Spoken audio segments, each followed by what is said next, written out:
Hi, this is Nancy Buswell, and you are listening to the Listen and Repeat podcast, episode 111. This is To Build a Fire 11 from the short story by Jack London. We're almost finished. We have one more to go. So 11 and then 12 will be the last one. Listen and repeat to improve your English speaking. A certain fear of death, dull and oppressive, came to him.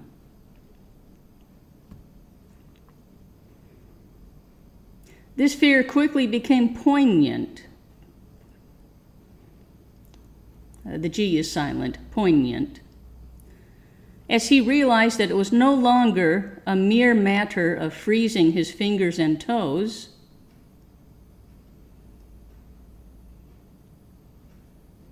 or of losing his hands and feet, but that it was a matter of life and death with the chances against him.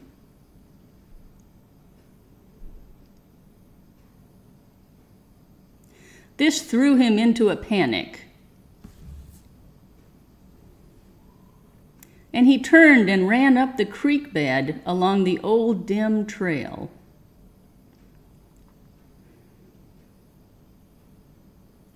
The dog joined in behind and kept up with him.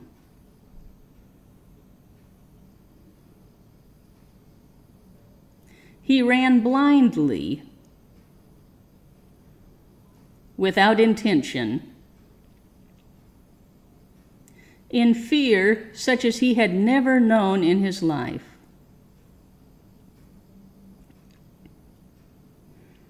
Slowly, as he plowed and floundered through the snow,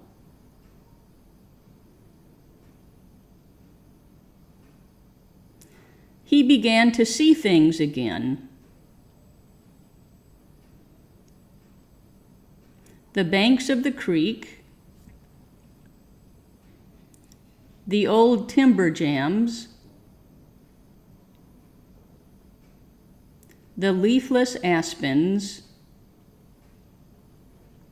and the sky. The running made him feel better. He did not shiver. Maybe if he ran on, his feet would thaw out. And anyway, if he ran far enough, he would reach camp and the boys. Without doubt, he would lose some fingers and toes,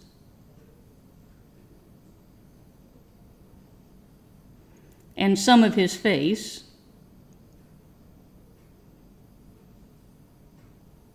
but the boys would take care of him and save the rest of him when he got there. And at the same time, there was another thought in his mind that said he would never get to the camp and the boys.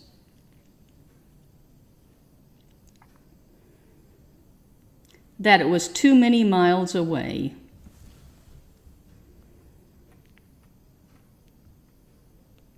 That the freezing had too great a start on him.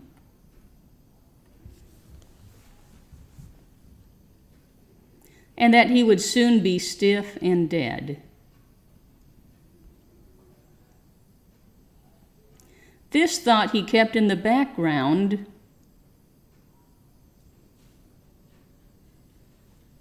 and refused to consider. Sometimes it pushed itself forward and demanded to be heard.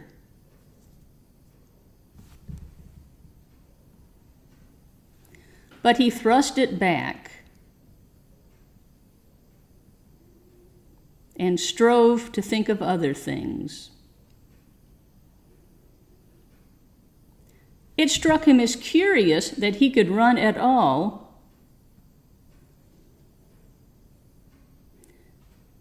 on feet so frozen that he could not feel them.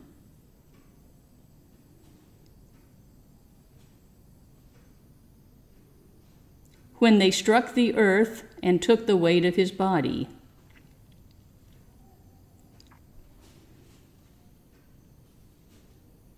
He seemed to himself to skim along above the surface.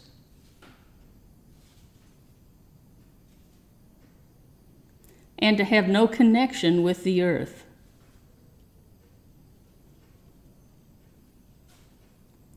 Somewhere he had once seen a winged Mercury.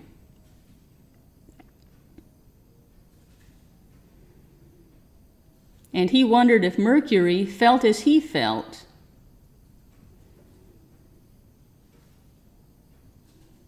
When skimming over the earth.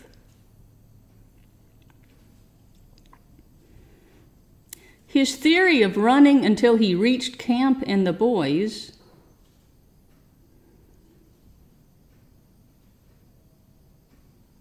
had one flaw in it. He lacked the endurance. Several times he stumbled. And finally he tottered, crumpled up, and fell.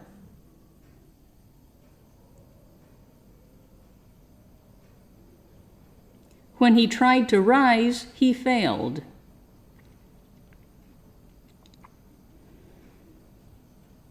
He must sit and rest, he decided.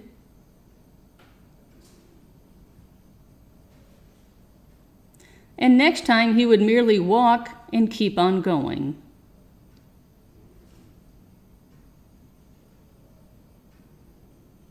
As he sat and regained his breath,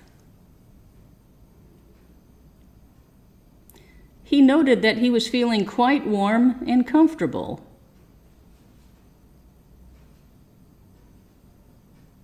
He was not shivering. And it even seemed that a warm glow had come to his chest and trunk.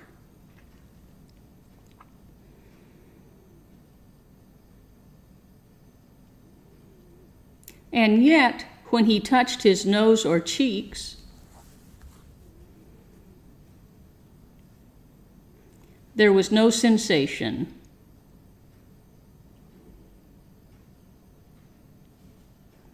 Running would not thaw them out.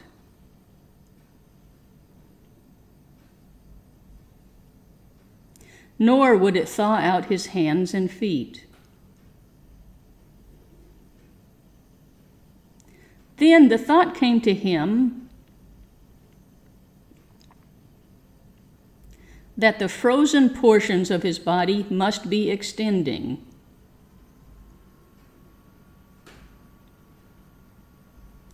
He tried to keep this thought down, to forget it,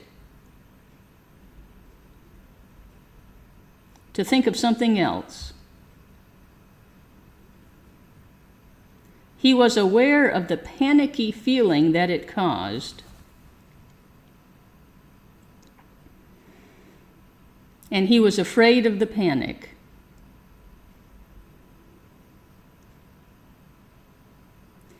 But the thought asserted itself and persisted until it produced a vision of his body totally frozen.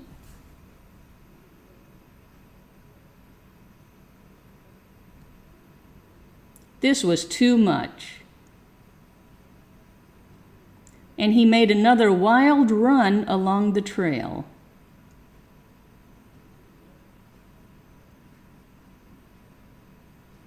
Once he slowed down to a walk, but the thought of the freezing extending itself made him run again. Poor guy. Okay, that's all for today. I hope you found this useful. I hope this series is helping you improve your pronunciation, your intonation, your speaking in general. So thanks for listening. I hope you found this useful, really, and I hope you have a good day.